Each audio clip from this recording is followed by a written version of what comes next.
आज हमारे पॉडकास्ट में डॉक्टर शिम्पी गुप्ता आए हैं और उन्होंने हमें बहुत सारे टिप्स दिए अबाउट आयुर्वेदा। ये सारे टिप्स आप खुद घर पे अप्लाई डायरेक्टली मत कीजिए, मेरा यही एडवाइस रहेगा, क्योंकि हर पेशेंट को डॉक्टर की ज़रूरत होती है। तो आपको जो भी डिजीज़ है या फिर जो भी प्रॉब्लम हो रहा है, मैं रेकमेंड करूँगा कि आप डॉक्टर से जाके उनसे ही कंसल्ट कीजिए। पर डॉक्टर शिम्पी ने हमें बहुत सारी चीज़ों के बारे में, आयुर्वेद के बारे में बताया है। आप ये पूरा पॉडकास्ट देखिए, आई एम श्योर ये पॉडकास्ट आपको पसंद आएगा। डॉक्टर शिम्पी गुप्ता। या डॉक्टर शिम्पी गुप्ता, आप मुझे जानना है आपकी कहाँ से आपका स्कूलिंग वगैरह कहाँ से हुआ है? बेसिकली मैं बिलोंग करती हूँ बुरहानपुर सिटी, अच्छा।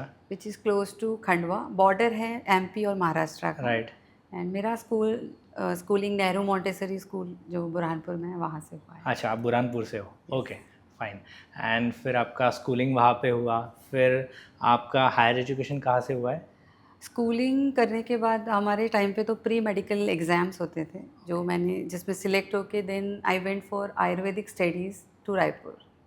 तो बीएमएस मैंने रायपुर से किया है। ओके, सो हायर स्टडीज़ आपका रायपुर Right. से, बीएमएस रायपुर से किया हुआ है। ओके, सो मुझे ये जानना है कि आप स्कूल में मतलब कैसे स्टूडियस थे, क्योंकि डॉक्टर बहुत स्टूडियस होते हैं। मेरा एक फ्रेंड है जो डॉक्टर है, वो अच्छा इतना स्टूडियस नहीं है, बट बाकी लोग होते हैं, मैंने देखा है। यस, स्टूडियस यानी कि या मुझे स्टडी का बचपन से शौक था। मतलब मेरे पेरेंट्स से भी अगर आप पता करेंगे तो when I was just 2 years old तब से मैं स्कूल जाना चाहती थी, ये था। और डॉक्टर बनने का भी मेरा बचपन का ही सपना था। मुझे बहुत आज भी अच्छा लगता है कि मैं ये प्रोफेशन में आई हूँ। उस एक मेरा पैशन है इसमें कि कैसे दूसरों को हील कर सके। तो मैं पढ़ाई में तो अच्छी थी ही, प्लस मुझे स्पोर्ट्स, डांस, ऑल एक्टिविटीज़ सब में मीन्स ऑलराउंडर का मुझे ज़्यादातर वो मिलते थे, what you say we get ना titles. So all rounder in all fields. तो मैं डांस में भी हर समय पार्टिसिपेट करती थी, ड्रामास होने दो, स्ट्रीट शोज़ होने दो, देन स्कूल कैप्टन रही हूँ एंड स्पोर्ट्स में भी मैं कैप्टन रही हूँ, बैडमिंटन, ये सब में रहा। स्टडीज़ डेफिनेटली करना है क्योंकि मेरा पैशन स्टडीज़ में और मेडिकल्स में था। बचपन से मुझे वो क्वेश्चन पूछना ही था कि बचपन से आपको क्या बनना था, तो डॉक्टर ही बनना था और वही डॉक्टर आप ही। बने। यस। राइट। सो डॉक्टर बनना था, इसका कुछ स्पेसिफिक ऐसा क्यों, ऐसा मतलब बचपन में क्या ऐसा रीज़न था कि डॉक्टर बनना था आपको? एक मेजर रीज़न ये है कि एक तो हमारी जो भी मेरे मम्मी के साइड या इधर साइड सारे इंजीनियर्स थे। तो हर बार यही होता था कि अपने घर में कोई डॉक्टर नहीं, छोटा जो बचपन का मैं बता रही हूँ। तो मेरे मन में कहीं न कहीं वो घर कर गया कि ये मुझे करना है। तो वो एक रीज़न था। और मुझे हर बार जब भी मैं कोई हॉस्पिटल किसी को ले जाऊँ, तो मुझे डॉक्टर्स को देख के एक अलग फ़ील गुड होता था कि अब सपोज़ मैं बीमार हूँ, तो उन्होंने मुझे कुछ दिया, मैं ठीक हो गई। तो घर आके कि देखो वो डॉक्टर, ये तो वो जो बातें होती थी वो मुझे बहुत माइंड पे इम्पैक्ट करती थी। और हर बार मैं अपने आप को वैसा ही विज़न में सोचती थी कि मैं भी किसी दिन वो साइड रहूँगी ऐसा। स्कूलिंग के बाद आप रायपुर शिफ्ट हो गई, रायपुर, यस। मतलब शिफ्ट ही हो गए वहाँ पर पूरा ही? 5 इयर्स हॉस्टल। हाँ, हॉस्टल में ही आपका स्टडी रहा है, मतलब अपने एजुकेशन और रहने के लिए हॉस्टल में। Yes, yes. तो हॉस्टल के बारे में थोड़ा मुझे जानना है कि आपका हॉस्टल लाइफ कैसा था, क्या था? नहीं, ब्यूटीफुल एक्चुअली मेरे मतलब स्टडीज़, हमारा मेडिकल में स्टडीज़ भी बहुत रहता है। हमारे हॉस्पिटल ड्यूटीज़ सेकेंड ईयर के बाद स्टार्ट हो जाती है और थर्ड फोर्थ ईयर के बाद तो ये प्रेशर हो जाता है क्योंकि बीइंग इन प्रोफेशनल कॉलेज अब लोग एक्सपेक्ट करते हैं कि अब ये क्या करने वाले हैं। तो उसके साथ फ्रेंड्स बहुत इंपॉर्टेंट रोल प्ले करते हैं क्योंकि वो हम सब एक ही बोट पे सेल कर रहे होते हैं कि सबको वही फीलिंग होती है। बट इन्जॉय करने में मैंने पर्सनली देखा है, मेरा जो ग्रुप था बहुत अच्छे थे और हमारे जो भी एजुकेशनल ट्रिप्स होते थे तो हम फुल टू एंजॉय करते थे। या कोई कैंप्स होते हैं जैसे पोलियो कैंप, इसमें हमको अर्ली मॉर्निंग उठ के जाना होता था, तो स्टूडेंट लाइफ में हमारे लिए कंपलसरी था। तो हम लोगों ने उसके साथ फ्रेंड्स के साथ वो सब ड्यूटीज़ भी निभाई, एंजॉय किया। तो I would say it was amazing life in my college. Okay, so college life भी आपने बहुत एंजॉय की, और यस, स्टडी तो डॉक्टर है, मतलब वो तो करना ही पड़ता है, करना बाय हाँ। डिफ़ॉल्ट है वो स्टडीज़ करना। ओके, सो फिर रायपुर से मुंबई का सफ़र कैसे, मतलब क्योंकि आपका क्लिनिक यहाँ पर चेंबूर में मुंबई में है, या वो मुझे पता है। तो वो सफ़र कैसे आपने तय किया?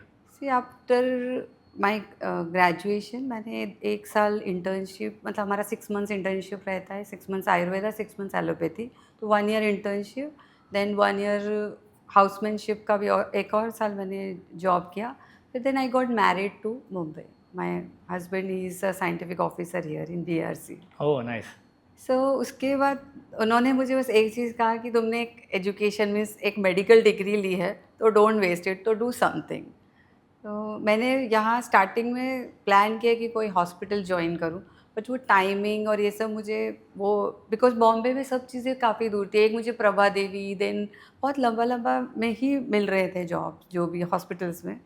सो दैट्स व्हाट ट्रैवलिंग सोच के मैंने अपना खुद स्टार्ट करने का प्लान किया ओके कि let me start my own, because already 2 years का तो एक्सपीरियंस था ही हॉस्पिटल का. राइट. आपके हस्बैंड मुंबई से है, बीआरसी में वो साइंटिस्ट है, तो फिर आपका वहाँ से मुंबई आप शिफ्ट हो गए. या ओके. सो आपने जो स्टार्टिंग जॉब की है, जो आपने बताया इंटर्नशिप जैसे कि, तो वो सारे कहाँ पर के, रायपुर या फिर बुरहानपुर, कहाँ पर? नहीं नहीं, दुर्ग में मैंने इंटर्नशिप किया है. ओके. दुर्ग के हॉस्पिटल, गवर्नमेंट हॉस्पिटल में दुर्ग कहाँ पर आया? It's right now it's in Chhattisgarh, but वो रायपुर के पास ही है. अच्छा, रायपुर के पास ही. ओके. Yeah, तो वहाँ पर आपका इंटर्नशिप वगैरह वो सब हुआ. फिर अब आपकी जब शादी हुई तो आप मुंबई आ गए. Yes. ओके. सो इनिशियली फिर मुंबई में आपने जॉब नहीं किया, आप बोल रहे हो, नहीं तो डायरेक्टली आपने Directly मैंने- पर्सनल प्रैक्टिस ही आपने Yes. स्टार्ट कर दी. अभी के बारे में जानना है कि आपका डेली रूटीन कैसे रहता है मतलब एट प्रेजेंट अभी आज के दिनों में? आज के दिनों में मैं मेरा पर्सनल लाइफ में I start my day early morning, मतलब 5:30 6 के around. Then I start my day with meditation, exercise, walk रखती हूँ. देन मेरा छोटा बेटा है, उसको स्कूल भेजना, ये स्टार्ट होके then 10:30 around I reach clinic. 10:30 to 1:32 जैसे मेरे पेशेंट्स हैं वो कंप्लीट करके then I come back home, spend little time with my family.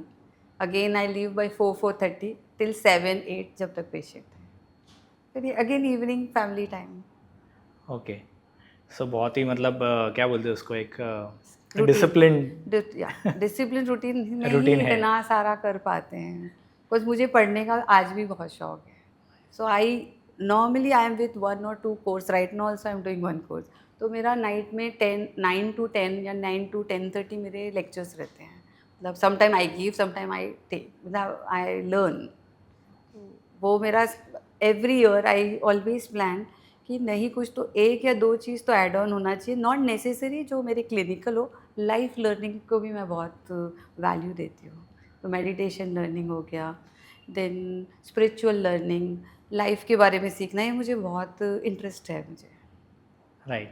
सो कुछ ना कुछ आप लर्न करते हो और आपका डिसिप्लिन लाइफ डेली रूटीन के लिए आप फॉलो करते हो. एवरी डे मीन्स इवन मेरा हॉलीडेज हो तो भी मेरा डिसिप्लिन यही. अच्छा, हॉलीडेज में भी? यस. मैं मुझे ये नहीं है कि आज हॉलीडे है तो ये ब्रेक करना है, ये लीव नहीं.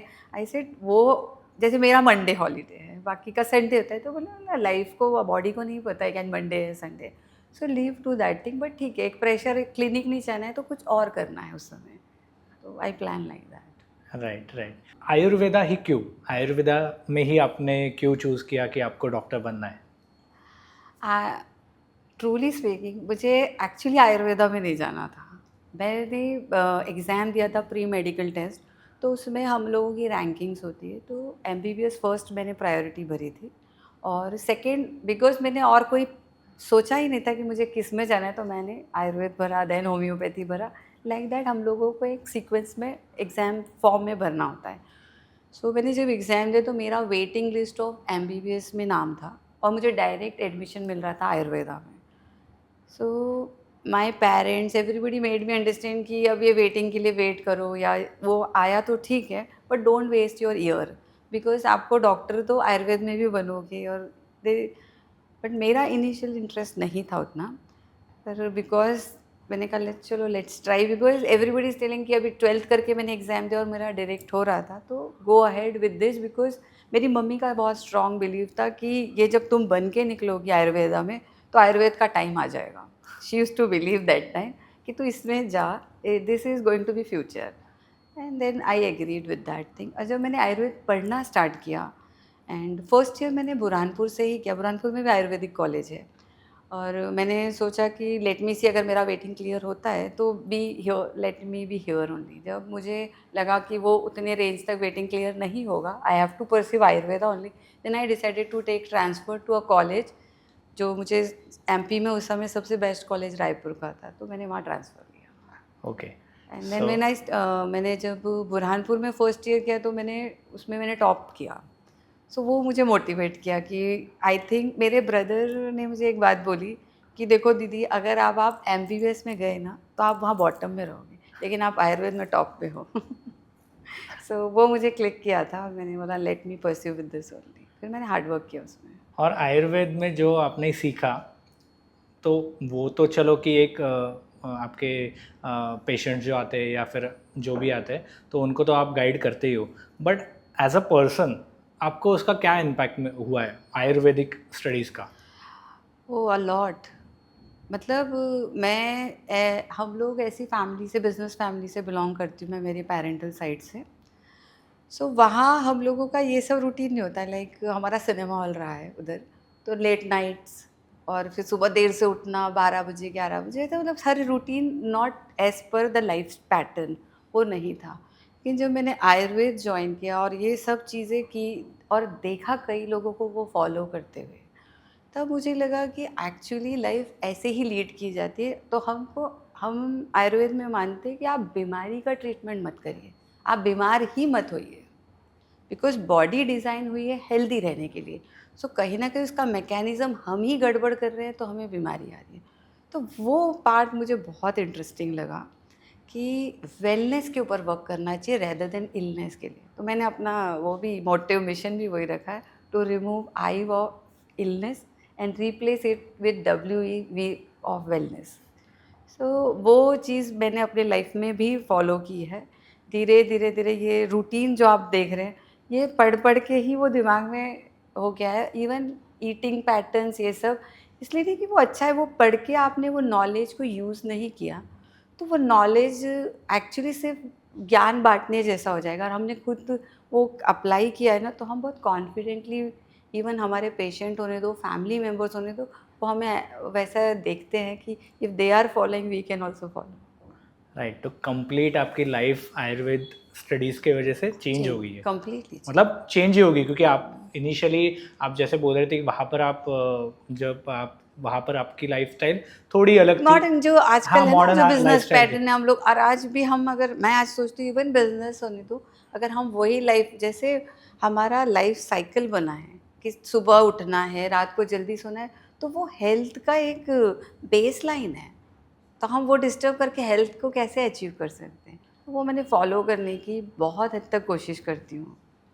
फिर आप मुंबई आई। मुंबई में जब आपने प्रैक्टिस खुद की प्रैक्टिस स्टार्ट की, तो मुझे ये जानना है कि तभी आपको क्या डिफ़िकल्टीज आई थी कि आपकी खुद की प्रैक्टिस करते समय? बिकॉज कोई भी बिजनेस ले लो, आप भले बिजनेस फैमिली से बिलोंग करते हो, बट बिजनेस करना और मुंबई जैसे सिटी में तो वो डिफ़िकल्टी है। तो वहाँ पर आपको क्या क्या चैलेंजेस आए स्टार्टिंग में? चैलेंजेस स्टार्टिंग में तो मुझे ये था कि मुझे एक्चुअली इनिशियली रेंटल लेके नहीं करना है। उसमें इतनी कॉन्फिडेंट नहीं थी कि मैं इतना चार्ज कर पाऊँ या मैं उतना रेंट भी निकाल पाऊँ। सो आई स्टार्टेड कि मैंने वो मेडिकल स्टोर्स होते हैं, आयुर्वेदिक मेडिकल स्टोर, एक ही डॉक्टर्स। सो आई स्टार्टेड, मैंने बोला मैं पहले वहीं बैठूँगी, because I am so new और मुझे सबसे पहले ये स्टडी करना था कि मुंबई की पीपल आयुर्वेद को देखते हैं कैसे। मीन्स इधर बहुत रिस्पेक्ट था। मतलब जब मेरा बहुत अच्छा एक्सपीरियंस रहा तो आई स्टार्टेड विद दैट। और फिर एक जो थॉट कि जो भी मेरे पास आएगा I will give my best, जो मुझे नॉलेज है, जो मैं बेस्ट उस पर्सन के लिए कर सकती हूँ।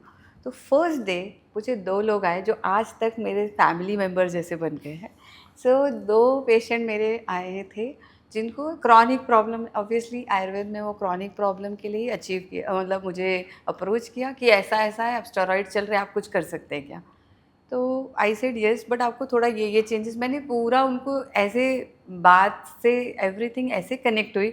ऐसे नहीं लगा कि उनको सिर्फ सुपरफिशली, मैंने उनको पूरा हेल्प किया कि आपको ये कर सकते हैं, 3 मंथ्स लगेगा, जो जो ड्यूरेशन था। And they both recovered so well. And बस वो मेरी जर्नी जो स्टार्ट हुई, तो मुझे फिर back I have never look back, because उन्होंने ही मुझे पेशेंस ला के दिए। एंड देन 2 से 10, 15, 20, 100 ऐसे होते रहे। सो वर्ड ऑफ माउथ से ही आपका वर्ड फिर ऑफ बढ़ते गया business. Definitely word of mouth. Right, right, right. तो फिर इनिशियली आप एक आयुर्वेदिक मेडिकल में ही बैठते थे, फिर यस, वहाँ से फिर आपने या खुद का फिर then I start. Started realising कि मुझे पंचकर्मा में बहुत फेथ था। तो मुझे लगता है कि आयुर्वेद सिर्फ मेडिसिन्स नहीं है। जैसे हम लोग सोचते हैं कि जो जनरली लोगों का एक बिलीफ है कि means allopathy means chemical medicine, Ayurveda means Ayurvedic medicine. Ayurveda is beyond that. Ayurveda में क्लिनजिंग प्रोसेसेस होती है कि आपको वो पार्ट के अंदर या आपको कुछ प्रॉब्लम है, सपोज गट में, स्टमक में प्रॉब्लम है, तो स्टमक को क्लीन ही किया जाए तो हाफ तो इशू हो जाएगा, बॉडी खुद रिपेयर हो जाती है। तो मेरा बहुत मानना था पंचकर्मा थेरेपीज़ को मैं कॉलेज डेज से ही काफ़ी स्ट्रॉन्ग मेरा बिलीव था कि उससे ठीक होते हैं। तो वो मुझे करवाने के लिए, बिकॉज़ मेरा एक छोटा केबिन था, तो I can not do there any therapies, I used to refer people, but जो मैं सोचती थी वैसे रिजल्ट्स नहीं आते थे। सो फर्दर मुझे एक सेटअप डालना ही था। वो मेरे को काफ़ी पेशेंट्स की रिक्वेस्ट आती थी कि आप खुद करिए, बिकॉज़ आप रेफ़र करते हो जैसा आप सोचते शायद वो वैसा नहीं करते। जैसे मुझे था कि अगर इस थेरेपी में इतने सेशंस के बाद रिज़ल्ट आना चाहिए, अगर वो नहीं आ रहा है तो क्या मिस्टेक हुई? अब but because it is not done in my centre, तो I don't know what wrong happened there. तो फिर उसके लिए फिर मेरा नेक्स्ट स्टेप था कि मुझे पंचकर्मा थेरेपी सेंटर डालना है। ओके, तो आपने वो स्टडी भी किया एंड देन फिर आपने वो या सेंटर भी डाला खुद का। फिर इनिशियली आपने फिर जहाँ से एक मेडिकल से स्टार्ट किया, फिर खुद का ये पंचकर्मा सेंटर डाला। तो in between as a female, as a lady, आपको कुछ वैसे कुछ प्रॉब्लम फेस हुए कि सोसाइटी से, कि आपके घर से कुछ सपोर्ट था नहीं था, वो मुझे थोड़ा जानना है आपके बारे में। नहीं, नहीं, डेफ़िनेटली विदाउट फैमिली सपोर्ट तो I feel it's irrespective of female या मेल आगे बढ़ ही नहीं सकते। मतलब एक बैक सपोर्ट तो चाहिए, सेल्फ जर्नी होती है, बट मेरी इन-लॉज़, मेरी मम्मी सब ने मुझे बहुत ही हेल्प की। बिकॉज़ मेरी स्टडीज़ भी मैंने पंचकर्मा कोर्स किया नागपुर जाके, where my daughter was only 5 to 6 months. तो मेरी मदर इन लॉ चली मेरे साथ, बिकॉज़ जब मेरे लेक्चर्स होते थे वो बेटी को सँभालती थी, फिर मैं आती थी, तो इट वाज़ अच्छा, आप ऑल तीनों वहाँ पर गए थे? हम तीनों गए। मैंने मतलब सर को बात किया, तो मेरे जो गऊ के सर थे, उन्होंने कहा ये फर्स्ट टाइम ऐसा कोई हो रहा है कि बोल रहा है कि सास को भी लाऊँगी, बेटी को भी लाऊँगी। So we all went. तो बोले आपको एक रूम लेना होगा, otherwise it was a bed system ना, हम लोगों को एक रूम में 2-3 गर्ल्स को रख सकते हैं। तो बोले आपको तो पूरा एक फैमिली रूम देना पड़ेगा। मैंने कहा नहीं सर, बस मुझे इच्छा इतनी थी कि मुझे करना ही है। और घर में कहा कि बाद में भी कर सकते हो। मैंने कहा वो आई ऑलवेज़ बिलीव कल ही नहीं आएगा, जो है वो आज करना है। तो I said then everybody, initially सबका ये था कि क्यों इतना एफर्ट्स लेना है, बच्ची भी छोटी है। फिर ये सब सिनेरियो बन के मैंने मेरी मदर इन लॉ को एग्री किया कि आप चलो मेरे साथ। एंड देन विदाउट मतलब with everyone support I did lot of course. And then फिर मैंने पंचकर्मा सेंटर डाला आने के तुरंत बाद। आई सेड उसमें भी वेट नहीं करना है, बिकॉज एनीथिंग पोस्टपोन करते हैं या प्रोकास्टिनेट करते हैं, माई बिलीव इज फिर वो होता नहीं है। तो जो है डिसीजन फास्ट लो।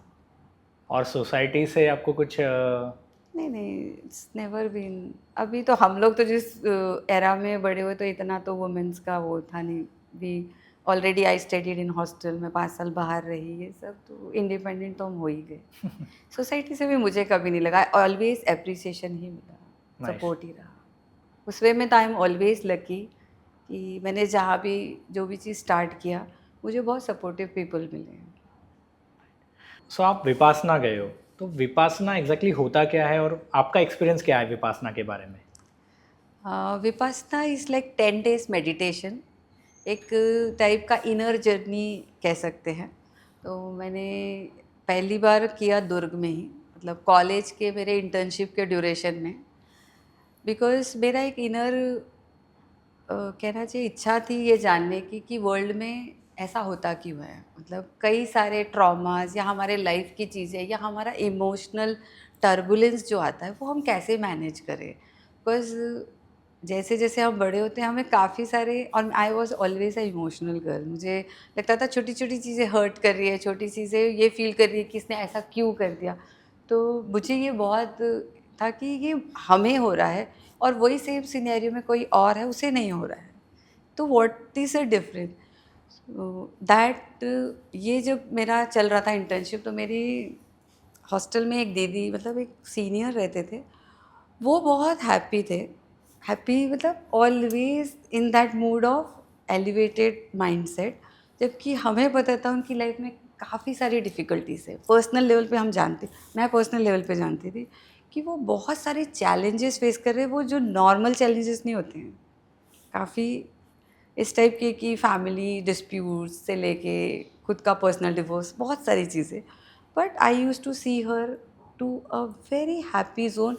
ऐसे दिखने के लिए नहीं, मैं उनके साथ पर्सनली बैठती थी है, तो मैं उनसे हर बार एक क्वेश्चन करती थी कि आप इतने खुश कैसे रह सकते हैं इतने सारे चैलेंजेस के साथ। तो उन्होंने मुझे कहा कि एक चीज़ जो मैं करती हूँ वो तुम भी करोगी तो तुम भी हैप्पी रहोगी, and that's how I decided वो जो भी बोलेंगे मैं करूँगी। तो उन्होंने मुझे उस समय फर्स्ट टाइम मैंने ये वर्ड सुना उनके मुँह से कि विपस्सना करना है, वहाँ 10 डेज़ रहना है। 2 ही चीज़ बताई थी, वहाँ 10 डेज़ रहना है और साइलेंट रहना है, मौन रहना है, फुल 10 डेज़। मैंने कहा 10 डेज़ रहना तो ठीक है, ये मौन रहना was like for that age, like college time में। बट देन आई डिसाइडेड, और वो काफ़ी उनसे जुड़े हुए थे, तो उन्होंने मेरे लिए पास-वास सब अरेंज किया। वहाँ जाना ईज़िली नहीं होता है, अच्छा। मतलब आपको बहुत पहले से वहाँ बुकिंग करनी होती है। ये उस 10 डेज़ वो आपके लिए अरेंज होता है। एंड समहाउ आई डिसाइडेड कि चलो 10 डेज़ का ये चीज़ करते हैं, विच वाज़ लाइक मुझे भी नहीं पता है वहाँ क्या होने वाला है। विपस्सना में क्या होगा ये मुझे भी नहीं पता था। बस ये कहा वहाँ 10 डेज़ रहना है, आपको लाइफ़ सीखने मिलेगी और आपको साइलेंस रहना है। मैंने कहा ठीक है, बस इतना माइंडसेट लेके आई थॉट फर्स्ट तो मम्मी-पापा सबसे परमिशन लेनी थी कि 10 डेज़ नो मोबाइल नथिंग, आप फैमिली से कनेक्टेड नहीं रहोगे। और बहुत इंटीरियर में जंगल, मतलब बहुत एक ऐसी नेचुरल टाइप की जगह पे होता था। वहाँ एक बार आप 10 डेज़ गए तो आप बाहर भी नहीं आ सकते हो, compulsory you will not be allowed. अब इतना सब के साथ मम्मी से परमिशन लेना, मैं हॉस्टल से जाना चाह रही हूँ, तो सब लोग भी शॉक्ड हो गए क्योंकि उन्होंने भी नहीं सुना था कि विपस्सना है क्या। But I said I want to experience, और मेरे बहुत सारे लाइफ के क्वेश्चंस थे और जो मुझे जानना ही थे। So I decided, that's how I entered into Vipassana first time. और वो 10 डेज़ मेरी लाइफ के, मैं कहूँगी आज भी मैं अगर आँख बंद करती हूँ तो मुझे एज़ इट इज़ मेमोराइज़ है।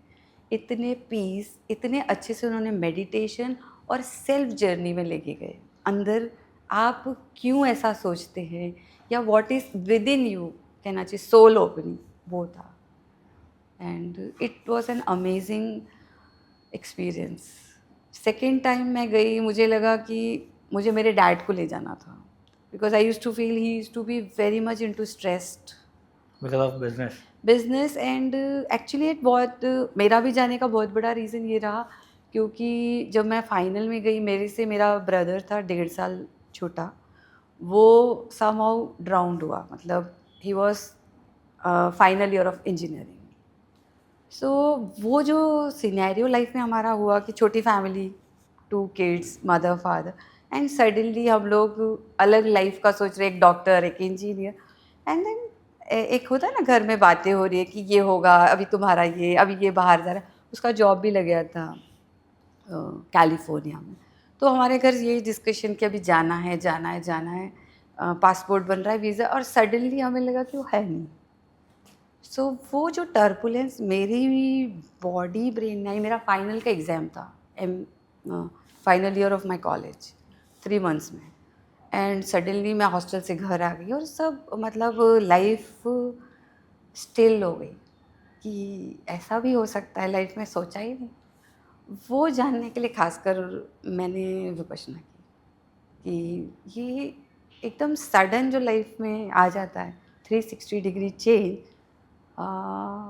That made me learn. And actually मैं बोलती हूँ, मैंने लाइफ में जो सीखा वहाँ, इट्स लाइक आई अंडरस्टूड कि we have come for our purpose. तो फिर मैंने तब से सोचा कि मुझे क्या करना है, ये सोचना है, और मैं क्या दे सकती हूँ। तो आप फिर डैडी को भी लेके गए वहाँ? फिर हाँ, मुझे ऐसा लगा कि मेरी मॉम बहुत स्ट्रॉन्ग लेडी है, पर मेरे डैडी वो नहीं हैंडल कर पा रहे थे। He was very much in trauma, and my mother was also.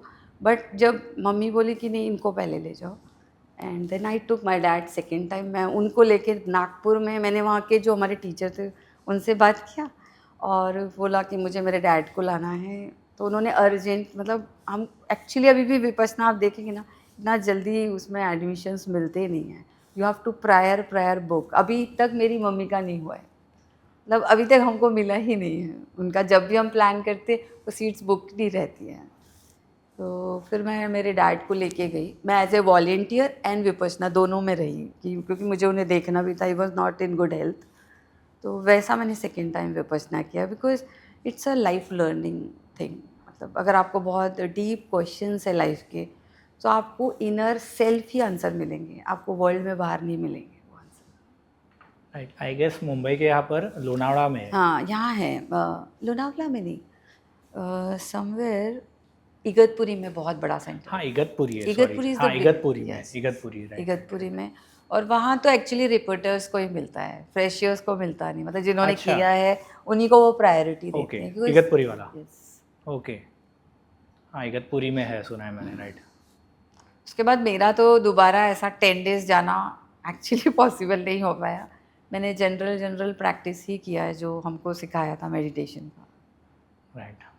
और आपके क्लिनिक में आप शिरोधरा और नस्यकर्मा ये दो आप ट्रीटमेंट देते हो, एग्जैक्टली ये होते क्या है, उसके बारे में थोड़ा आप ब्रीफ कर पाओगे? शिरोधारा एक ऑयल ट्रीटमेंट है, ऑयल बेस भी नहीं कह सकते, इसमें हम लोग तक्रधारा भी करते हैं। सो जो हमारे फोरहेड का सेंटर पॉइंट है, जो हम थर्ड आई चक्रा बोलते हैं, अगर उस जगह पे हम कोई मेडिकेटेड ऑयल कंटिन्यूसली धारा देते हैं तो वो हमारे नर्वस सिस्टम्स को बहुत ज़्यादा स्टिमुलेट करते हैं, एक्टिवेट करते हैं और हील करते हैं। सो जब भी हमारे आई रिलेटेड बोलो या हेड रिलेटेड माइग्रेन या किसी को बहुत हीट सेंसेशन, बर्निंग सेंसेशन या न्यूरोलॉजिकल प्रॉब्लम्स है, सो हम शिरोधारा रिकमेंड करते हैं उसमें। और जिनको हीट रिलेटेड ज़्यादा है, जैसे गर्मियों में मैं काफ़ी तक्रधारा का एडवर्टाइज़ भी करती हूँ कि करवाना चाहिए, बिकॉज अगर हमारे ब्रेन में बहुत ज़्यादा पित्त बढ़ता है तो वो बहुत सारे डिजीज़ का कारण बनेगा। तो जब हम बटर मिल्क से जो धारा देते हैं उससे कूलिंग होगा। वैसे ही उसके अलावा हम लोग ऑयल, मेडिकेटेड ऑयल देते हैं, तो जिस रीजंस के हैं, कभी कोई न्यूरोलॉजिकल प्रॉब्लम है तो अकॉर्डिंगली मेडिकेटेड ऑयल यूज़ होते हैं। बट बेसिकली उसका पोरिंग, जो लूकवर्म पोरिंग हम करते हैं, जो for 30 to 40 minutes continuous drop by drop pour होता है, वो आपके सिस्टम, न्यूरोलॉजिकल सिस्टम को स्टिमुलेशन, एक्टिवेशन एंड हीलिंग कर देगा। बाद में जब वो प्रोसेस होने के बाद जेंटल मसाज की जाती है, तो जब वो जेंटल मसाज करते हैं तो वो अगेन आपके ब्रेन को रिलैक्सेशन देता है एंड स्टीमिंग देते हैं। मैं तो अपने क्लिनिक में उसके बाद हल्का स्टीम देती हूँ, तो वो जो भी करवाता है वो एक ट्रांस फेज से बाहर आता है, because it is a process of 45 minutes. अब उस प्रोसेस में अगर आपको स्ट्रेस रिलेटेड इश्यूज़ है, इंसोम्निया है, हमने इतने पेशेंट्स को ठीक होते हैं देखा, जो बोलते हैं हमको नींद नहीं आ रही, हमारे वो 40 मिनट्स में उनके हमको स्नोरिंग की आवाज़ें आती हैं। इतना रिलैक्स कर देता है, बिकॉज कंटिन्यूस थॉट प्रोसेस या जो भी इश्यूज़ ब्रेन में या हमारे माइंड में चल रहे हैं वो काम डाउन हो जाते हैं। एंड नस्या, सेकेंडली आपने पूछा, नस्या हमारे जो नेज़ल पैसेज है वो ब्रेन का ही द्वार मानते हैं हम। This is the brain pathway for anything entering to brain. तो आयुर्वेद कहता है कोई भी problem which is above clavicle, तो हमारे ये शोल्डर्स के ऊपर के कोई भी इश्यूज़ है, चाहे साइनस, चाहे eye problem, ear problem, tip problem, anything, headache, तो हम नेज़ल ड्रॉप्स, मतलब एक्यूप्रेशर पॉइंट्स करते हैं ऑन द फेशियल, तो एक टाइप का मसाज होता है फेस पे, देन नेज़ में अकॉर्डिंगली या तो ऑयल, घी या पाउडर या कुछ स्वरस, कोई प्लांट के पत्तों का स्वरस डालते हैं एज़ पर द प्रॉब्लम या जो भी पेशेंट्स के इश्यूज़ है उसके अकॉर्डिंगली हम डिसाइड करते हैं। तो जो भी जैसे हमारे कोई भी इश्यूज़ है तो हम ओरल मेडिसिन्स लेते हैं, चाहे हाथ में हो, पैर में हो, तो हाउ थ्रू ओरल, स्टमक के थ्रू वो एब्जॉर्ब होके उस जगह जाएगी। उसी तरह से अगर कोई भी अबाउ क्लेविकल प्रॉब्लम है, अगर हम नेज़ल में वो मेडिसिन डालते हैं, वो एब्जॉर्ब होके उसको हील करती है। अभी बहुत सारे लोगों को डायबिटीज़ का प्रॉब्लम होता है, डायबिटिक हो जाते हैं लोग, देन फिर ब्लड प्रेशर इशू तो बहुत कॉमन हो गया है, एंड बहुत सारे डिजीज़ बहुत कॉमनली हम लोग सुनाई देते हैं, हर किसी के घर में आ चुके हैं अभी। ऐसा नहीं है कि बहुत किसी और को हुआ है, ऐसा नहीं है, घर में हर किसी को, एक दो लोगों को ये होता ही है।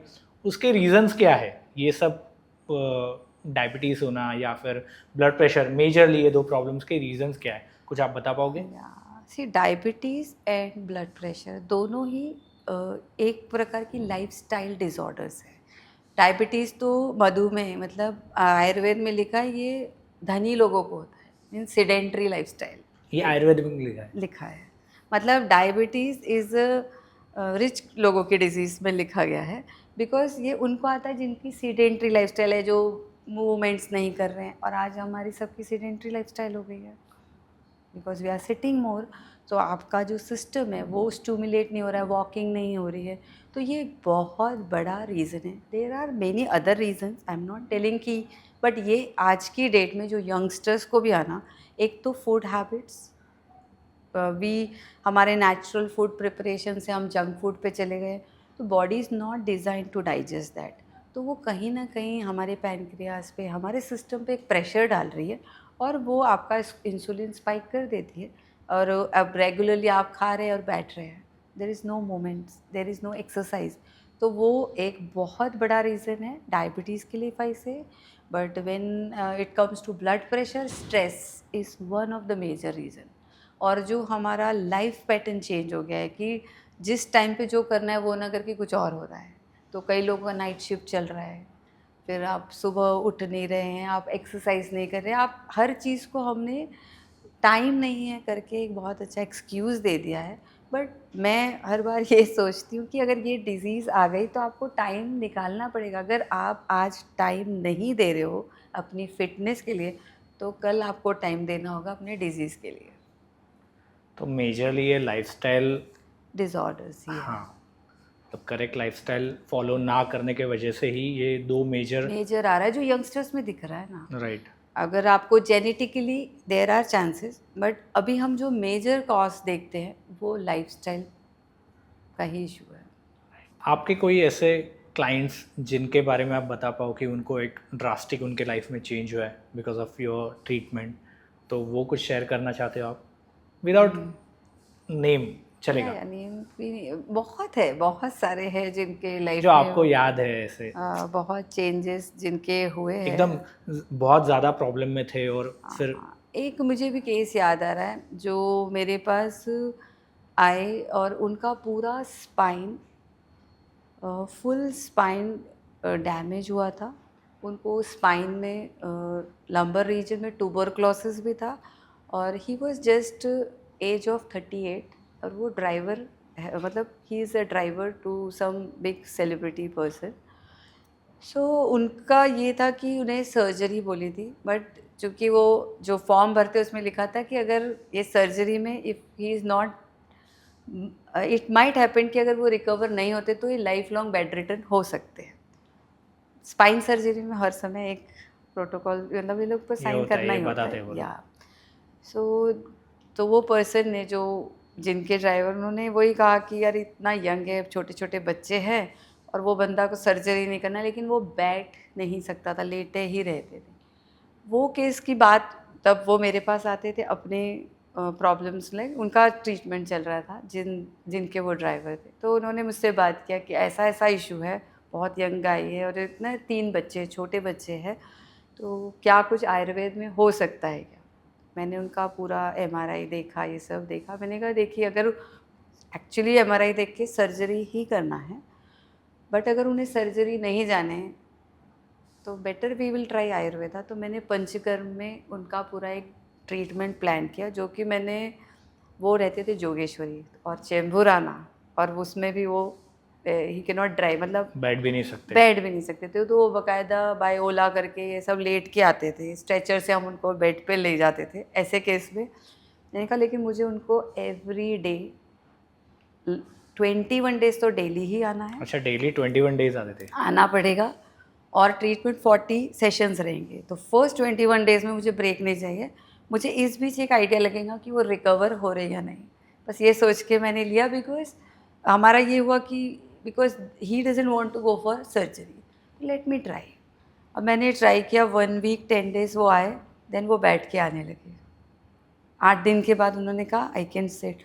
मुझे काफ़ी मोटिवेशन हुआ कि लेट अस ट्राई। उनको घर के भी जितना भी मैंने कहा कि आपको इतने बार ये लेप लगाना है, या जो भी मैंने उन्हें डाइट बताई, he follow to the like everything to the point. और वो 21 डेज में स्टार्टेड स्टैंडिंग, और 40 डेज में वो पूरे रिकवरी हो गई उनकी। द वे मुझे, मेरे लिए भी वो एक टाइप का था कि इन्होंने कहा कि आपके ऊपर ग्रेस है गॉड की, बिकॉज हम जो ट्रीटमेंट कई बार नॉर्मल में स्लिप डिस्क में भी करती हूँ इतना अच्छा रिजल्ट नहीं आता जितना आपकी बॉडी ने रिस्पॉन्ड दिया। आज भी इस बात को आई थिंक ही कम्स, मैं उनको फॉलोअप आज भी रखती हूँ, क्योंकि मैंने कहा आपका 100% ठीक नहीं होगा, आपको फॉलोअप रखेंगे। फिर ही ड्राइव्स कार, अभी वो ड्राइव भी करते हैं, और बाद में वो मेरे पास ही कम्स ऑन बाइक। और उनका मैंने अपनी सक्सेस स्टोरी में उनका इंटरव्यू लेके डाला भी अपनी क्लिनिक की सक्सेस स्टोरी में। आज भी वो आते हैं एज ए फॉलोअप, और he is perfectly fine, walk कर सकते हैं, ड्राइव कर सकते हैं। तो ये एक मुझे बहुत मिरेकल साइंस लगा था जो पंचकर्म के थ्रू हमने उस पेशेंट को न्यूरोलॉजिकल केस को ठीक किया था। और ऐसे ही एक पेशेंट मेरे पास आए थे जिनको इन अ जनरल टर्म मैं आपको बताऊंगी कि ब्रेन में वो स्टेबिलिटी नहीं थी, तो स्पाइन, सर्वाइकल और ब्रेन का ऐसा इशू था कि वो चलते चलते गिर जाते थे कहीं भी। तो एल्डरली लेडी अराउंड 50 और 60 की एज में, उनको भी सर्जरी बताई थी, brain surgery for removing that clot. But उनका भी ये कहना था मेरे पास आए कि कुछ भी हो जाए, आप मेरा केस लो ना लो। मैंने कहा आपको एक्चुअली करवा लेनी चाहिए, बिकॉज बोले नहीं मुझे सर्जरी करवानी नहीं है, आप मेरा ट्रीटमेंट करेंगे तो भी और नहीं करेंगे तो भी मैं घर पे ऐसे ही रहूँगी। तो मैंने कहा लेट मी ट्राई। तो हम लोगों ने उनका शिरोधारा और सर्वाइकल, हमारा मान्य बस्ती और ऐसे मैंने कुछ नस्य करके कॉम्बिनेशन ट्रीटमेंट्स किए उनके, और शी गॉट अमेजिंग रिजल्ट। अभी वो पूरा अपना ऑफिस जाते हैं, पहले वो ऑफिस नहीं जा सकते थे, इतना मेजर हेडेक था उनको। और धीरे धीरे, बट मैं ये चीज़ ज़रूर ऐड करूँगी कि जिनको भी मैं पंचकर्म में लेती हूँ, उनका मैं I work with them to an extent कि मैं उन्हें ये बिलीफ में और उनके न्यूरोलॉजिकली उनके साथ इतना रहती हूँ कि उन्हें क्या सोचना है, कैसे दवाई और कैसी लाइफस्टाइल जीनी है, वो पूरा मैं पहले प्रॉमिस लेती हूँ उनसे कि when you are taking this then I will take this case. और फिर उस वे से हम उनको पूरा सपोर्ट के साथ, मेरी टीम और हम लोग, मतलब any time they can call and all, कुछ इशू है हम लोग उनको पूरा सपोर्ट करते हैं। और ये वाली जो हमारी पेशेंट है वो भी 100% आज भी वो परफेक्टली ऑल राइट है without surgery, because they were like, ऐसा मैं नहीं कहूँगी कि सर्जरी नहीं करवानी चाहिए, बट मेरा ये कहना है कि कई पेशेंट्स को वो सर्जरी का ही इतना फियर होता है कि उनको उस नाइफ के अंदर जाना ही नहीं होता है। Sometimes we take case with the like their concern thing, I would again tell this thing also. और हम पहले कुछ दिन उन्हें ऐसे बोलते हैं अगर इसमें थोड़ी रिकवरी होगी हम एमआरआई करते हैं तो ही फर्दर कंटिन्यू करते हैं। कुछ पेशेंट्स के नहीं होते तो उन्हें हमें आई सिंसियरली से नो कि आयुर्वेद में इससे नहीं होगा। उनको सर्जरी के लिए जाना मैं ही तो होगा। रिकमेंड करती हूँ कि आपको जाना ही है, फिर अब उनका कॉल रहता है।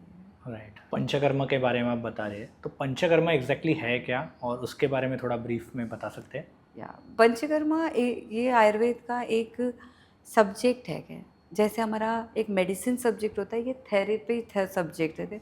तो जो भी हमारी डिजीज़ है आयुर्वेद मानता है कि एक होता है, एक औषधि चिकित्सा होती है, एक शमन, मतलब ये वाली हमारी पंचकर्मा से ट्रीटमेंट्स किए जाते हैं। तो कोई भी डिजीज़ हो, हमारा जो बॉडी वात पित्त और कफ से बना है, इनके अंदर अगर कोई भी इम्बैलेंस है तो हमारे 5 थेरेपीज़ बताई गई है जिसके थ्रू हमें डिज़ाइन करना होता है कि क्या प्लान से उसको हम क्लीन कर सकते हैं या हील कर सकते हैं। सो पंचकर्मा 5 थेरेपीज़ होती है जिसमें है वमन, विरेचन, नस्य, रक्तमोक्षण एंड बस्ती। सो ये डिफरेंट प्रोसीजर्स किए जाते हैं। ऐसा नहीं है, कई लोग हमें फ़ोन करते हैं कि हमें पंचकर्म करना है, तो पंचकर्मा 5 थेरेपी से, ज़रूरी नहीं हर किसी को वो पाँचों करना होता है। एज़ पर सिम्टम्स और उनके जो भी दोष कौन से विकृत है, कौन से इम्बैलेंस है, उसके अकॉर्डिंगली हम डिसाइड करते हैं कि उनको किस कर्म का प्रोसीजर से क्लीनिंग करना है बॉडी का। Basically it is a cleansing process. अच्छा, तो क्लिनजिंग प्रोसेस ही बॉडी है पंचकर्मा। यस। ओके, ठीक है। आयुर्वेद अभी बहुत इवॉल्व हो रहा है मॉडर्न डेज में, बट मुझे ये जानना है कि 10 ईयर बैक इसके बारे में, 10 या 20 ईयर्स बैक इसके बारे में जब आपने स्टार्ट किया था यहाँ पर मुंबई में, तो इसके बारे में रिस्पॉन्स कैसा था? और आज मतलब बहुत सारे लोग आयुर्वेद ट्रीटमेंट ले रहे, तो क्या आप डिफरेंस देख रहे हो ये सब सिनेरियो में? 20 years back I started ना almost my journey here in Mumbai.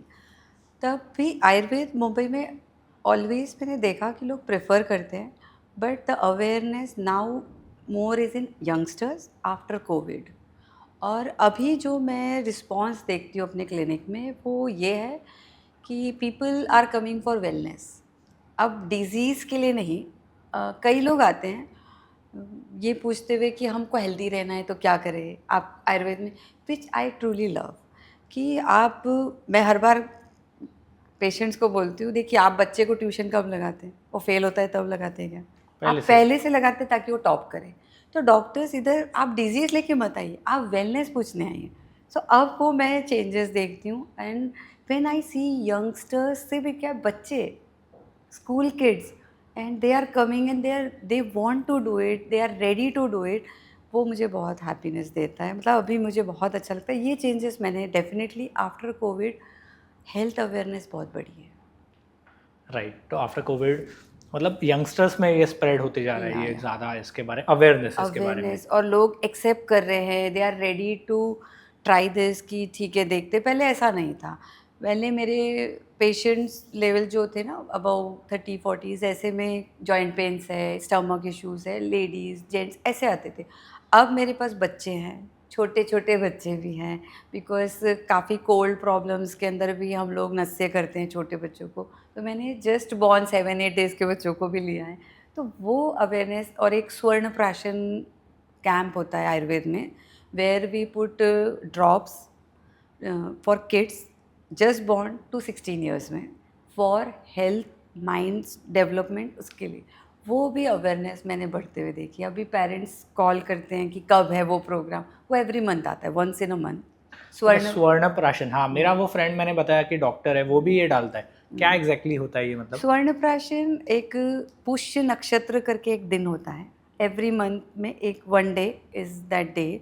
वो दिन पे जो एक स्पेशल हर्ब से बनाई हुई, स्वर्ण भस्म से बनी हुई मेडिसिन्स अगर हम बच्चों को अर्ली मॉर्निंग एम्प्टी स्टमक देते हैं, या थ्रू आउट डे भी हम लोग बुलाते हैं, तो उससे उनके अंदर इम्यूनिटी बढ़ेगी, not only physically, mental immunity. And ये मैं पर्सनली देखती हूँ, जो बच्चे रेगुलर करवाते हैं उनका हीलिंग या उनका हेल्दी रहने की चीज़ें ज़्यादा है। बच्चों के बारे में बताया, यंगस्टर्स के बारे में आपने बताया, आपके पास सेलिब्रिटीज़ भी आते हैं, या तो उनके बारे में बताइए कि वो एग्जैक्टली क्या ट्रीटमेंट लेने के लिए आते हैं, क्योंकि सेलिब्रिटीज़ के बारे में बहुत सारे लोग उनके लाइफस्टाइल के बारे में जानने के लिए बहुत ज़्यादा लोग उत्सुक रहते हैं। वो कैसे आते हैं, और आपके पास ये सेलिब्रिटीज़ आने का कब से स्टार्ट हुआ, कैसे, उसके बारे में थोड़ा जानना है मुझे।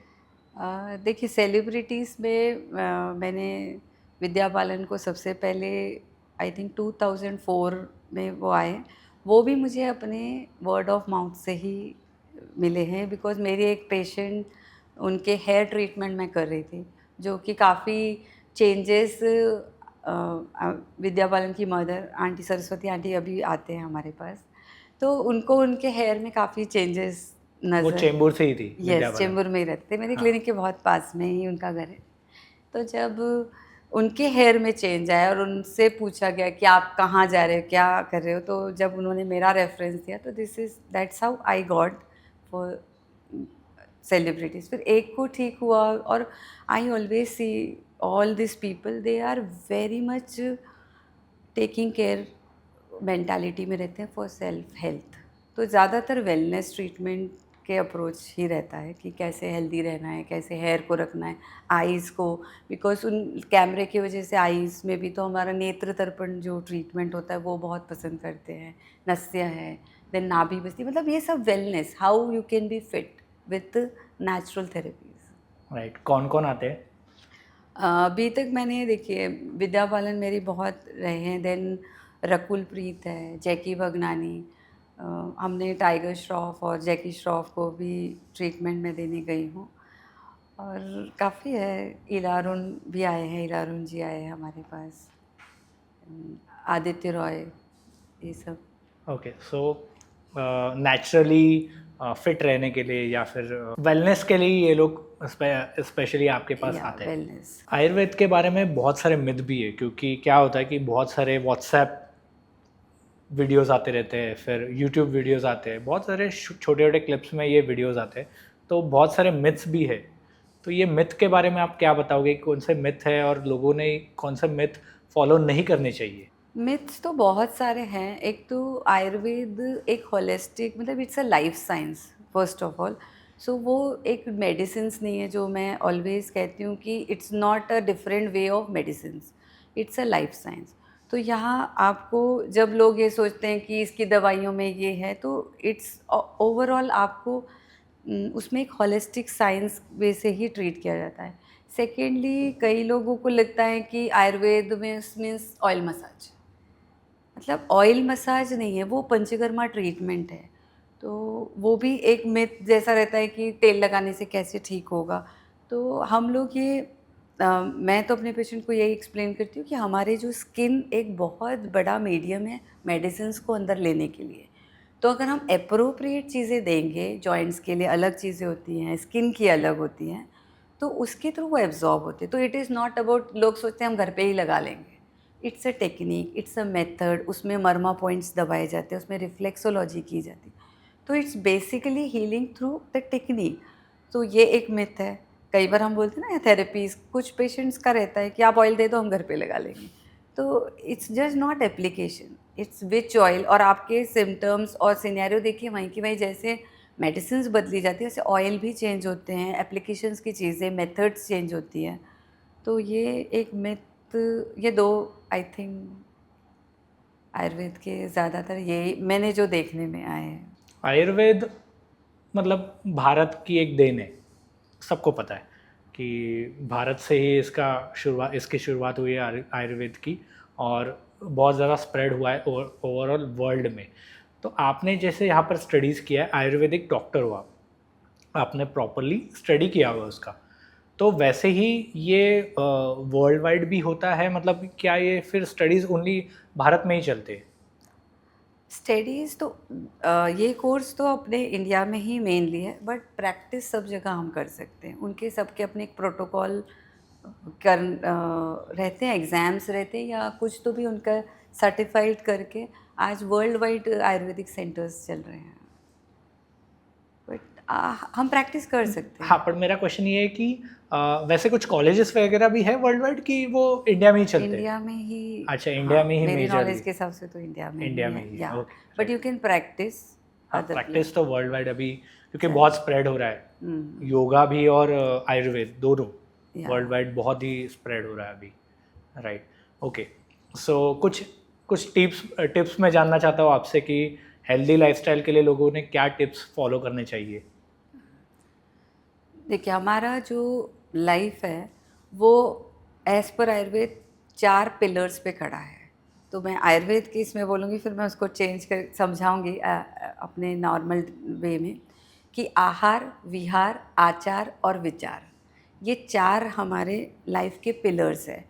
सो जैसे आहार यानी हमारे डाइट अच्छी होनी चाहिए, विहार यानी हमारा जो एक्सरसाइज पैटर्न है, आचार यानी थॉट्स प्रोसेस, और विचार भी यानी हमारे मेंटल स्टेटस। तो कई बार हमें लगता है हम अच्छा एक्सरसाइज कर रहे हैं, अच्छा खा रहे हैं, एवरीथिंग इज़ गुड, अच्छा सो रहे हैं, फिर भी हमें डिज़ीज़ क्यों आ रही है? तो हमारा माइंड भी एक इम्पॉर्टेंट पिलर है। तो जैसे अगर हमको कोई स्टूल खड़ा करना है, तो हमें चारों उसके लेग्स ठीक चाहिए, तभी वो प्रॉपर होगा। सिमिलरली हमारा बॉडी भी है, ये चारों पिलर्स हमारे जब तक सही नहीं रहेंगे, कहीं ना कहीं इनमें कुछ डैमेज या कुछ इम्बैलेंस आने से ही हमारे हेल्थ के इश्यूज आते हैं। आप आपका क्लिनिक भी चलाते हो और आप बहुत ज़्यादा सोशल मीडिया पे एक्टिव भी हो, ऑफ कोर्स ये वर्क रिलेटेड ही आप एक्टिव हो, तो ये मैनेज करना आपको कैसे, मतलब आजकल ये बहुत ज़्यादा हो गया कि सोशल मीडिया पे सोशल मीडिया प्रेजेंस, तो ये आप कैसे मैनेज करते हो दोनों? मैंने कहा ना, मेरा स्केड्यूल्स है। तो हर चीज़ के लिए मैंने एक स्पेसिफिक टाइम रखा है और सबको 24 आवर्स ही मिले हैं। सो मैंने अपने सारे पार्ट्स को पूरा डिवाइड करके रखा है, फुल डे में मुझे कब कहाँ रहना है, और मुझे हर एक्टिविटीज़ करना पसंद है। सोशल मीडिया में मैं बहुत ज़्यादा एक्टिव नहीं, बट मुझे अवेयरनेस के लिए जो जो नीड्स है, तो मेरे स्पेसिफिक प्लानर्स रहते हैं जिस जिस दिन मुझे ये शूट्स करके डालना है, सीज़न वाइज कुछ अगर मुझे अवेयरनेस देनी है तो वो मैं शूट करती हूँ। It's already the part of routine. Okay, so ये रूटीन का ही पार्ट हो गया पूरा आपका। सोशल मीडिया थ्रू भी क्लाइंट्स आते हैं आपको? यस, आते एक्चुअली ऐसा वो अवेयरनेस तो मैं करती हूँ। अब क्लाइंट्स कितने आते हैं ये मुझे आइडिया नहीं, बट जो भी आता है अगर उन्हें हम वो वाले वीडियोस दिखाते तो दे गेट अवेयरनेस, ये मुझे बेनिफिट ज़रूर मिलता है। कि ओके, अगर न्यू जो भी पेशेंट रेफरेंस के थ्रू भी आ रहे हैं या सोशल मीडिया रेफरेंस के थ्रू, तो उन्हें वो हम प्लेटफॉर्म दिखा के हम एक अवेयर कर सकते हैं आप अवेयर कर सकते हैं। और बिकॉज समटाइम्स ना many people are not aware of Ayurveda, just they got referred and they have come, तो वो हमसे आके यही पूछते हैं कि आप ये करते हैं या नहीं, तो हम उनको काफ़ी सारे रेफरेंस वीडियोस दिखा सकते हैं अपने पेशेंट्स के वीडियो, उससे हेल्प मिलती है। सो आप जब भी क्लिनिक में नहीं होते हो तो आपका खुद का रूटीन आपने तो बहुत डिसिप्लिन नहीं बताया, पर कभी चीट क्या करते हो आप, अगर चीट करना रहेगा ये डिसिप्लिन तो?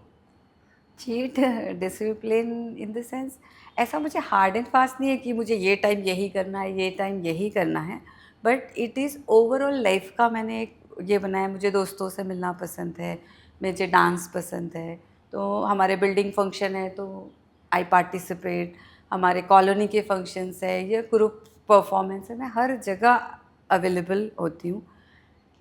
Cheat in the sense I enjoy everything, तो मुझे बस मैनेज करना है कि अगर मुझे कहीं और जाना है तो उस हिसाब से मैं शेड्यूल करती हूँ।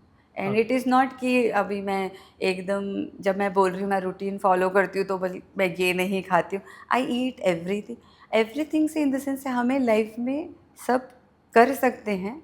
अगर चीट भी करना है तो आप वो एक्सटेंड नहीं कर सकते, इतना ही लीजिए जो बॉडी के लिए एक टेस्ट चेंजर की तरह हो। Okay, so everyday burger is not good of course, या बट कभी कभी आप भी खाते हो कि नहीं? या श्योर, मैं मेरे बच्चों को जब पसंद है तो उनको कंपनी देने के लिए I also eat some time burger pizza that thing, but वो मेरी लाइकिंग में कम है। I personally loved Indian authentic food. आजकल हेयर इश्यूज़ का भी बहुत बड़ा प्रॉब्लम देखने मिल रहा है कि यंगस्टर्स में स्पेशली, और उसके बारे में आप थोड़ा मुझे बता सकते हैं कि उसके बारे में लोग क्या फॉलो ना करें कि उसके वजह से हेयर प्रॉब्लम्स उनके थोड़े कम हो जाए? सी, हर चीज़ के लिए अंकित ये एक इम्पॉर्टेंट फैक्टर है स्ट्रेस। स्ट्रेस एक बहुत, और एक रूटीन जो होता है हेयर केयर रूटीन भी आजकल लोग करते नहीं, इतना केमिकल्स और सब फैशंस के इसमें लॉट ऑफ केमिकल्स में हम इन्वॉल्व हो रहे हैं, तो हमें उसके साथ बहुत इम्पॉर्टेंट है। अगर आज वर्ल्ड की डे में अगर आप करना भी चाहते हैं, ये मेरा पेशेंट्स भी आते हैं क्लिनिक में भी जो आते हैं क्योंकि वो अगर आप करते हैं केमिकली तो मेक श्योर करिए कि आप उसको नरिश भी कर रहे हैं, बिकॉज आपकी रूट्स केमिकल को बहुत दिन तक की एब्जॉर्ब एक्सेप्ट कर नहीं सकती है, तो finally it will start falling और आपके हेयर की वो क्वालिटीज़ नहीं रहेगी। तो आपको हेयर नरिशिंग जो हमारे क्लिनिक में बहुत it's like a prime thing which I personally have design my hair nourishing kits पूरे, कि कौन कौन से फ्लावर के जेल क्रीम्स ब्राह्मी क्रीम्स ये सब बनाए हैं, जिसका अगर हम प्रॉपरली वंस अ मंथ भी वो सेशंस लेते हैं केयर हेयर केयर के, तो आपके हेयर में रूट्स में आपके शैफ्ट में इतना डिफरेंस नज़र आता है। एंड साथ ही साथ internally taking care which are required for hair, जैसे आंवला एक बहुत अच्छा सोर्स है हेयर को नरिश करने के लिए, तो आप आंवला के सीज़न में आंवला लीजिए। फ्रूट्स बहुत इफ़ेक्टिव अच्छा इम्पैक्ट देते हैं, फ्रूट्स इंक्लूड करिए, नट्स इंक्लूड करिए, देन वेजिटेबल्स, सैलड्स, सूप, आप ये रेगुलरली अगर कुछ चीज़ें रखते हैं तो वो आपकी स्किन हेयर दोनों के लिए एक बहुत स्ट्रेंथनिंग फूड बनता है। हेयर्स के बारे में हम लोग बात करें तो सेलिब्रिटीज़ भी आई एम श्योर कि आपके पास हेयर्स के लिए भी कुछ उनके डैमेजेस होते हैं, हेयर डैमेज होते हैं, तो उसके लिए भी आते रहेंगे, तो उनके बारे में थोड़ा मुझे जानना है।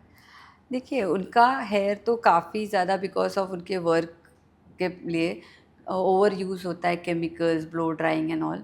So what I have seen, they love natural treatments. तो मैंने कुछ नेचुरल क्रीम्स, फ्लावर एक्सट्रैक्ट से जेल्स बना के हेयर नरिशिंग ट्रीटमेंट डिज़ाइन किया है, which gives really good results. तो अगर हम वो कराते, वो भी वही पसंद करते। It's like for everyone who are over using chemical या जिसके भी हेयर डैमेज हो रहे हैं, तो नेचुरल एक फूड दे देते हैं, तो उससे काफ़ी स्ट्रेंथनिंग हो जाती है हेयर में। हेयर के बारे में बात किया हम लोग ने, स्किन के बारे में बात किया, आइज़ के बारे में, क्योंकि आइज़ केयर भी बहुत इम्पॉर्टेंट है, उसके बारे में आप थोड़ा बता पाए? या सी आई केयर आज की डेट में तो बहुत इम्पॉर्टेंट है, बिकॉज हमारा स्क्रीन टाइम बहुत बढ़ गया है और अभी तो ये नीड हो गया है। अभी कई आईटी में कई जगह हैं जिनको कंटिन्यूसली लैपटॉप स्क्रीन के आगे बैठना ही है।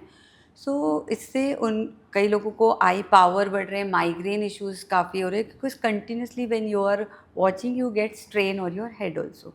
सो आई केयर के लिए मैं ये सजेस्ट करती हूँ कि आफ्टर एवरी 1 आवर और 1.5 our, just keep your rub your palm and just keep like this, give just 1 or 2 minute का break to your eyes, then eyeball movements right left, because constant stare करते करते उनके muscles में strain आ जाता है and that can leads to lot of eye issues, redness and काफ़ी सारे। तो आपको अगर रेडनेस या हीट इश्यूज़ बढ़ते हैं, कोई बर्निंग सेंसेशन, तो आप 1-1.5 घंटे बाद जाइए, थोड़ा आई वॉश करिए नॉर्मल प्लेन वाटर से।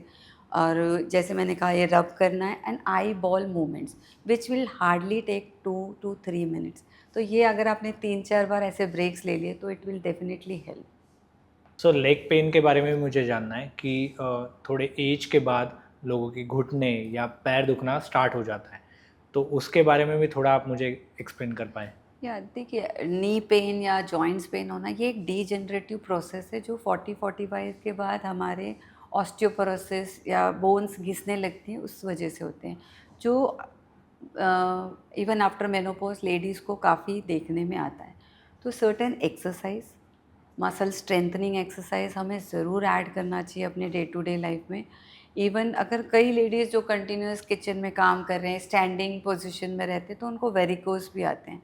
तो हम रिकमेंड करते हैं, एक तो एक्सरसाइज इज़ मस्ट, कुछ रिलैक्सिंग एक्सरसाइज, कुछ स्ट्रेंथनिंग एक्सरसाइज, प्लस साथ ही साथ आपको कैल्शियम लेवल चेक करिए, D3 लेवल्स अपना चेक करना है, B12 लेवल चेक करना है। कई बार हम कई पेशेंट्स को पेन के रीज़न सिर्फ supplements deficiency means certain nutrition deficiency उनका कॉज रहता है और वो नहीं होते होते काफ़ी डैमेजेस हो जाते हैं। तो ये आप इनिशियल लेवल में ये चेक करिए और रेगुलर बेसिस पे एक अपवर्ड डायरेक्शन में, जो हम बोलते हैं नीचे से ऊपर की ओर, बेसिकली घर में अगर आप करना चाहते हैं तो तिल का ऑयल लीजिए, क्योंकि ये सारे प्रॉब्लम्स वात की विकृति है, वात इम्बैलेंस है और वात का सबसे बेस्ट ट्रीटमेंट है ऑयल। तो ऑयल मसाजेस हेल्प करती हैं। तो आपको घर पे ही करना है तो तिल का ऑयल लीजिए, उसमें 1-2 लहसुन की कली पका लीजिए, थोड़ा मेथी सीड्स पका के वो रेडी कर लीजिए और उसको नीचे से ऊपर की ओर स्नान से आधा घंटा पहले लगा के 10 मिनट 15 मिनट रखिए और वॉश कर लीजिए। It's a simple remedy. Next 5 years या नेक्स्ट 10 इयर्स में आपका बेसिकली गोल क्या है कि आप आपका करियर कहाँ पर लेके जाना चाहते हो और आपका गोल क्या है एग्जैक्टली? देखो, मुझे तो सर्व करना, मतलब I told my passion is in healing people. तो मैं तो चाहती हूँ कि सब लोग को ये अवेयरनेस आए कि सबसे पहले आयुर्वेदा हर घर में फर्स्ट थिंग जो माइंड में आना चाहिए इनिशियल स्टेज में, वो आयुर्वेद आना चाहिए। आजकल ये होता है कि सब ट्राई करने के बाद कई बार लोग आयुर्वेद में आते हैं, जो कि ये एक बेस ट्रीटमेंट है। बेसिक चीज़ें से अगर आपने किया तो आप उतने सीवियरिटी पे पहली बार जाओगे नहीं। और मेरा भी वही गोल है कि जितने अवेयरनेस हम दे सके कि अगर हम ट्रीट करते हैं अच्छा तो लोगों को कॉन्फिडेंस बढ़ता है, तो 1 से 2, 2 से 4 लोग डेफिनेटली आते हैं। और जब पेरेंट्स आते हैं, यंगस्टर्स आते हैं, और अब उस हिसाब से वो गोल, अगर आप पूछे तो यही अवेयरनेस बढ़ाना है आयुर्वेद में, और सक्सेसफुल स्टोरीज़ ऐड ऑन करते जाने हैं। रिक्वायर्ड रहा तो इंडिया, अब्रॉड, एवरीवेयर इस गोल को लेके जाना है कि Ayurveda is the best for our life, for our health. Ayurveda is best for everything. हम ओवरऑल होलिस्टिक वे से देखते हैं तो आयुर्वेद हमारी पूरी बॉडी, माइंड, सोल सबके लिए इम्पॉर्टेंट है।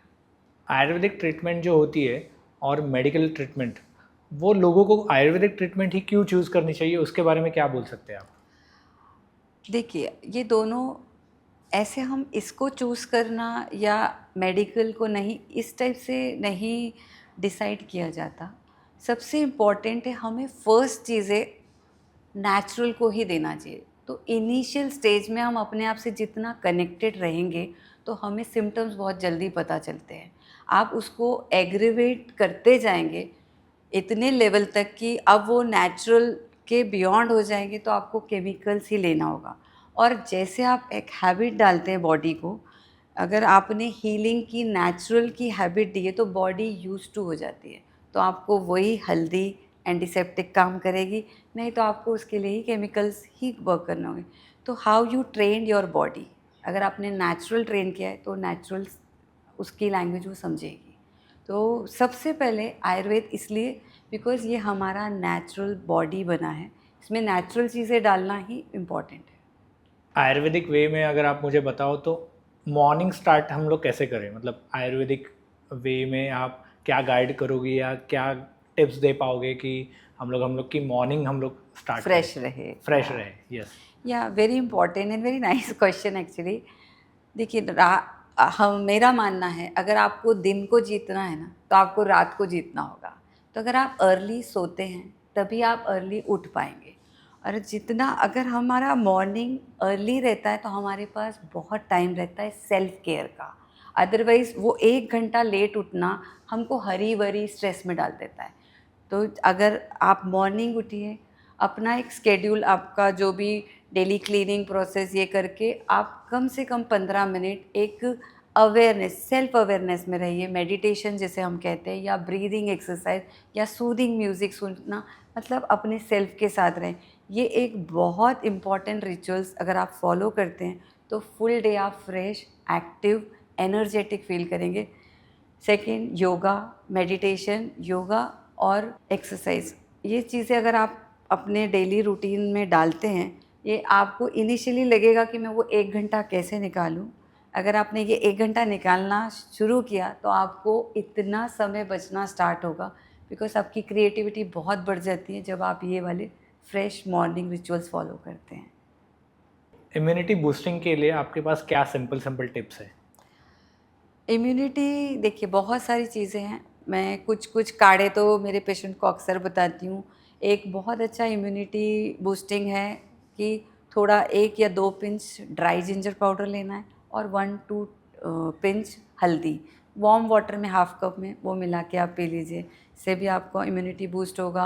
अगर आपका स्टमक रिलेटेड इम्यूनिटी बूस्ट करना है तो 1 teaspoon jeera, 1 teaspoon coriander seeds and 1 teaspoon fennel seeds, यानी जीरा, धनिया, सौंफ, ये तीनों 1-1 चम्मच लेके 2 से 3 ग्लास में उसको डाल के पका लेना है, यानी हल्का बॉईल होने तक।